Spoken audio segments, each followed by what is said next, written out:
मसूद कुठे गेला मसूद उमेदवार बाकीच्या खाली या बाकीच्या इकडे या इकडे समोर या ना इकडे समोर बसा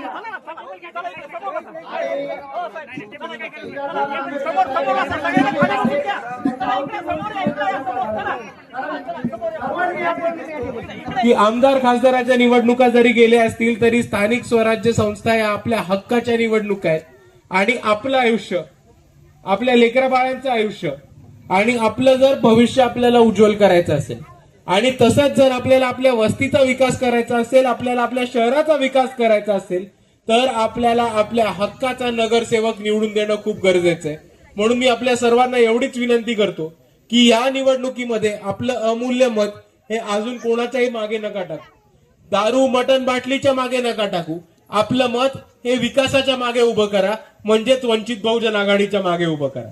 कारण आपल्या समोर प्रश्न भरपूर आहेत. रस्त्याचे प्रश्न आहेत, पाण्याचे प्रश्न आहेत, आरोग्याचे प्रश्न आहेत, शिक्षणाचे प्रश्न आहेत. पण आपल्या बाजूनी लढणारं कोणी नाहीये. आपल्या बाजूनी जे लढतात, आपल्यासाठी जे उभे राहतात, जेव्हा कोणताही अत्याचार होतो, जेव्हा कोणतंही संकट येतं, जी लोक आपल्यासाठी उभी राहतात ती वंचित बहुजन आघाडीचे कार्यकर्ते, ते आपण सर्वांनी समजून घेतलं पाहिजे. आज भारतामध्ये एक मोठा अपप्रचार चाललाय की बाबासाहेबांनी भारताचं संविधान लिहिलंच नाही. इथे मानववादी अजेंडा पेरतायत की BN राव नावाच्या एका व्यक्तीने संविधान लिहिलं. संन्यस्त खडग नावाच्या नाटकांनी गौतम बुद्धांचा अपमान करून तो नाटक महाराष्ट्रामध्ये प्रत्येक ठिकाणी दाखवलं जात आहे. ही परिस्थिती असताना पण प्रस्थापित पक्षांकडनं जे आंबेडकरवादी नेते निवडून गेलेले ते शांत बसलेले आहेत, आपण समजून घ्या. दुसऱ्या बाजूला सोमनाथ सूर्यवंशींना न्याय मिळवून देण्यासाठी भीमा कोरेगाव झालं, भीमा कोरेगावच्या वरती आवाज उचलण्यासाठी, संन्यस्त खडग बंद पाडण्यासाठी, इकडच्या बहुजनांचं आरक्षण वाचवण्यासाठी, एसटींचं आरक्षण, अनुसूचित जातींचं आरक्षण वाचवण्यासाठी, आरक्षणामधनं उपवर्गीकरण थांबवण्यासाठी, आरक्षणामधनं क्रीमी लेअर थांबवण्यासाठी आज जर या महाराष्ट्रामध्ये कोण लढत आहे तर ते फक्त आणि फक्त वंचित बहुजन आघाडी, अजून कोणताही पक्ष लढत नाही. पण हेच बोलत असताना आपण सर्वांनी एक गोष्ट समजून घेतली पाहिजे की या पक्षाचा एक खासदार नाहीये, या पक्षाचा एक आमदार नाहीये, तरी अख्ख्या महाराष्ट्रामध्ये रान पेटवलंय. या भारतामध्ये जर कोणी संघाच्या कार्यालयावरती पहिला मोर्चा काढण्याची हिंमत दाखवली असेल तर ती वंचित बहुजन आघाडीने दाखवली. पण हेच म्हणत असताना फक्त एकदा विचार करा आपण सर्वांनी की जर एकदा हा पक्ष सत्तेत गेला, जर आपल्यासाठी लढणारी लोक हे सत्तेत गेली तर आपल्यासाठी ही लोक काय करू शकतात याचा आपण एकदा विचार करा. आणि म्हणून फक्त एवढंच आपल्याला सांगतो की जी लोक आपल्यासाठी लढतात, जी लोक आपल्यासाठी उभी राहतात, अन्याय अत्याचार झाला, कोणतंही संकट आलं तर एका हाकेवरती जी लोक आपल्यासाठी धावून येतात त्या लोकांना सत्तेमध्ये बसवण्याची जबाबदारी आपली आहे. त्या लोकांना बळ, ताकद आणि पाठिंबा देण्याची जबाबदारी आपली आहे. म्हणून मी आपल्या सर्वांना एवढीच विनंती करतो की येणाऱ्या स्थानिक स्वराज्य संस्थेमध्ये आपण वंचित बहुजन आघाडीच्या उमेदवारांना जास्तीत जास्त भरघोस मतांनी विजय करू आणि आपल्या अंबेजोगाईमध्ये आपण वंचितचा झेंडा फडकू, एवढं मी आपल्या सर्वांसमोर मांडतो. आणि हेच बोलत असताना मला एक प्रश्न विचारायचा आहे आपल्या सर्वांना की ह्या निवडणुकीमध्ये आपण किती मतं देणार आहोत? किती? 3. पहिलं मत कोणाला? नितीन बाप्पा सर. दुसरं मत कोणाला? मुद्रिकाबाई जोगदर.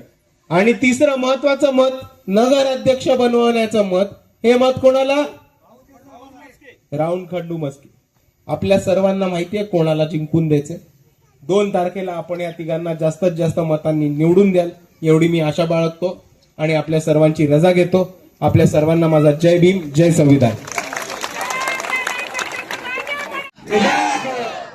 कारण आपण एक गोष्ट समजून घ्या, लोकसभा होऊन 1.5 वर्ष झालं, विधानसभा होऊन 1 वर्ष झालं, तरी आमदार आपल्या गल्लीत कधी आले होते का? कधी खासदार तुमच्या वस्तीमध्ये आले होते का? पण दुसऱ्या बाजूला बघा, वंचित बहुजन आघाडीचे उमेदवार आहेत ते तुमच्या वस्तीमध्ये राहणारी लोक आहेत, तुमच्या वॉर्डामध्ये तुमच्या प्रभागामध्ये राहणारी लोक आहेत. आणि म्हणून मी तुम्हाला एवढंच सांगतो की जर आपल्याला इकडे बदल घडवायचा असेल, जर आपल्याला विकास करायचा असेल, तर आपल्याला आपल्या हक्काची माणसं निवडून देणं खूप गरजेचं आहे, हे आपण समजून घेतलं पाहिजे. कारण आमदार खासदार कधी आपले होणार नाहीत, ते कधी आपले नव्हते, ते आपल्या भागामध्ये कधी येणार नाही. आणि आमदार खासदारांकडे जी ताकद नसते ती आपण नगरसेवकांकडे असते, ते आपण समजून घेतलं पाहिजे. आपल्या सर्वांना असं वाटतं की आमदार खासदार मोठी लोक आहेत आणि सगळा निधी सगळा विकास हे करू शकतात. पण आपण एक गोष्ट समजून घ्या की आमदाराला विकासासाठी 5 लाख रुपयाची निधी मिळते, खासदाराला विकासासाठी 5 लाख रुपये निधी मिळते. पण जर फक्त नगरसेवकाची दलित वस्तीचा विकास ह्याची निधी बघितली तर ती 25 लाखाची निधी येते. आता तुम्ही मला सांगा, 25 लाख जास्त का 5 लाख जास्त? 25 जास्त का 5 जास्त? मग महत्वाचं कोण, 5 वाला का 25 वाला? 25 वाला.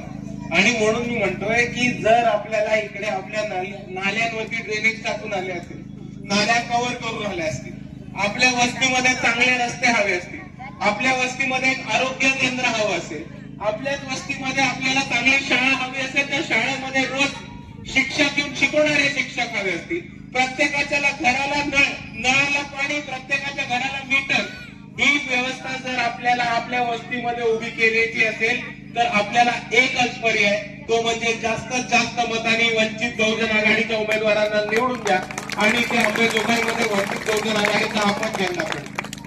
कारण बंद झालं आता, खूप वर्ष आपण थांबलो, इकडचे प्रस्थापित येतील, ते निधी देतील, आपल्या भागाचा विकास करतील, पण आतापर्यंत आपल्याला विकासाच्या नावावर फक्त ठणठण गोपाल दिलाय, हे आपण समजून घेतलं पाहिजे. म्हणून आता प्रस्थापितांच्या मागे उभं राहणं बंद, भाजप काँग्रेस शिवसेना राष्ट्रवादी यांच्या मागे जाणं बंद. आता आपण सगळ्यांना हे सांगून देऊया की आमचं ठरलंय, येणाऱ्या निवडणुकीमध्ये अंबेजोगाईमध्ये वंचित बहुजन आघाडीचाच नगराध्यक्ष बसेल आणि वंचित बहुजन आघाडीचेच नगरसेवक निवडून येतील. आणि हे बोलत असताना मला जाताना फक्त एकच मुद्दा आपल्या सर्वांना सांगायचा की आतापर्यंत कोणतीही परिस्थिती आली, कोणतीही अडचण आली तर वंचित बहुजन आघाडीचे कार्यकर्ते नेहमी आपल्यासाठी उभे राहिले होते आणि नेहमी आपल्यासाठी लढत होते की नव्हते? सोमनाथ सूर्यवंशींना न्याय मिळवून द्यायला सगळ्यात पहिले जर कोणी समोर आलं असेल तर ते वंचित बहुजन आघाडीचे कार्यकर्ते होते. जेव्हा टिपू सुलतानचं स्टेटस ठेवण्यासाठी पोरांना अरेस्ट करत होते तर सगळ्यात पहिले कोण आलं असेल तर वंचित बहुजन आघाडीचे आले होते. कंत्राटी भरतीच्या वरती महाराष्ट्रामध्ये जर कोणी आंदोलन केलं असेल तर ते वंचित बहुजन आघाडीने केले. तुमच्या घराला जेव्हा अडाणीचे मीटर बसवत होते ते मीटर थांबवण्याचं काम वंचित बहुजन आघाडीने केलंय. आणि सर्वात महत्वाचं, जेव्हा भीमा कोरेगावची दंगल झाली होती त्या दंगलीच्या विरुद्ध बंद करण्याचा, महाराष्ट्र बंद करण्याचं काम हे वंचित बहुजन आघाडीने केले. आणि म्हणून मी जाता जाता आपल्या सर्वांना एवढंच सांगतो की ही लोक आपल्यासाठी लढत होती आणि याच्या पुढेही लढत राहील. पण यांना 15 मधील सर्व मतदार बंधू आणि भगिनींना अशी विनंती करतो, कृपया समोर जागा भरपूर आहे, आपण समोर कृपया तिकडे पुढे जाऊन बसावं. विनंती.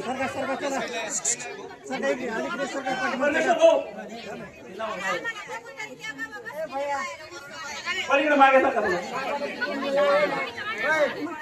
वंचित बहुजन आघाडी त्या वतीने अंबाजोगाई नगर परिषद निवडणूक 2025 या ठिकाणी पूर्ण ज्या गोष्टींनी फरक पडतो त्या गोष्टी नगरसेवकाच्या हातात असतात, हे आपण समजून घेतलं पाहिजे. घरी वीज येते की नाही, घराला मीटर आहे की नाही, प्रत्येक घराला नळ आहे की नाही, नळाला पाणी येतं की नाही, आपल्या वस्तीमध्ये रस्ते आहेत की नाही, आपल्या इकडे हॉस्पिटल आहे की नाही, त्या हॉस्पिटलमध्ये डॉक्टर आहेत की नाही, आरोग्य केंद्र आहे की नाही, शाळा आहे की नाही, त्या शाळेमध्ये शिक्षक येतात की नाही, हा सगळा जो महत्वाचा कारोबार असतो ज्याची आपल्या रोजच्या जीवनामध्ये फरक पडतो, हा नगरसेवकाच्या हातामध्ये असतो. म्हणून मी आपल्या सर्वांना एवढीच विनंती करतो की येणारी निवडणूक आपल्या सर्वांची साठी खूप महत्वाची निवडणूक आहे. आपल्या वस्तीचा विकास करण्यासाठी, आपल्या गावाचा विकास करण्यासाठी आणि तसंच आपल्या घराचा विकास करण्यासाठी आपला हक्काचा नगरसेवक निवडून आणणं खूप गरजेचं आहे. आता आपल्या सर्वांना माहिती आहे की नगर अध्यक्षासाठी मस्के साहेब उभे आहेत, राहुल मस्के उभे आहेत आणि तसेच मस्के ताई या आपल्या इकडनं नगरसेविकासाठी उभे आहेत प्रतीक्षासाठी. आणि म्हणून मी आपल्याला एवढीच विनंती करतो की आपले उमेदवार आपल्या हक्काचे उमेदवार आहेत आणि निवडून येणारे उमेदवार आहेत आणि कोणत्याही परिस्थितीमध्ये आपल्याला या वेळेस अंबेजोगाईमध्ये वंचित बहुजन आघाडीचा झेंडा फडकवायचा आहे म्हणून फडकवायचा आहे. आणि आपली जबाबदारी राहते की जी लोक आपल्याला लढतात त्यांना आपण ताकद दिली पाहिजे, त्यांना आपण बळ दिलं पाहिजे. आणि म्हणून मी आपल्याला एवढीच विनंती करतो की येणाऱ्या स्थानिक स्वराज्य संस्थेच्या निवडणुकीमध्ये आपण आपले वंचित बहुजन आघाडीचे उमेदवार जास्तीत जास्त मतांनी जिंकू आणि हीच लोक आपल्या सेवेसाठी नेहमी उभी राहतील. एवढं मी बोलतो आणि माझे 2 शब्द थांबवतो. आपल्या सर्वांना माझा जय भीम, जय संविधान.